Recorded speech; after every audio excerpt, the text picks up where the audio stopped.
Hey y'all, I'm Alice from Sanctified Tourist, and today I'm walking along the Sabine lake on this little boardwalk with my husband. We're trying to get some exercise.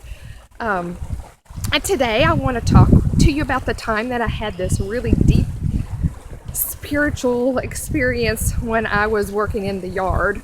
I usually cut the grass, but this day I wanted to finish up the yard before my husband got home, so I decided to get out the weed whacker, and I'm totally not familiar with this equipment, and I promptly weed whacked my bare foot. So I hobbled over to the patio chair, and I knew I must have been bleeding all over the place because it hurt so bad. And when I looked at it, there wasn't even a mark. It wasn't even red. And it was at that moment that the Holy Spirit cracked the veil just a little bit for me. I was overwhelmed with just this tiny glimpse of what that first blow must have been like on Jesus's back as he began to be beaten for crimes he did not commit.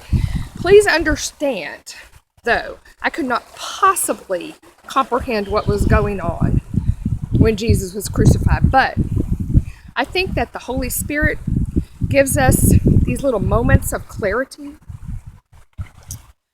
where that wall between here and there becomes thin, and His Spirit makes these beautiful connections. Do you remember the scriptures when Jesus suffered in the garden with tears and agony? Over in Matthew 26:38, it's particularly graphic. He told his disciples, "My soul is crushed with grief to the point of death." Stay here and keep watch with me. Look, y'all. I'm convinced that the suffering that was in the garden was not just because of that pain that was coming. I think there was more going on than a coming beating and death.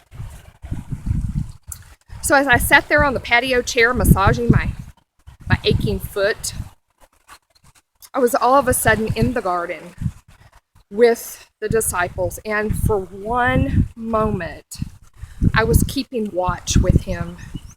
It was just too much, y'all.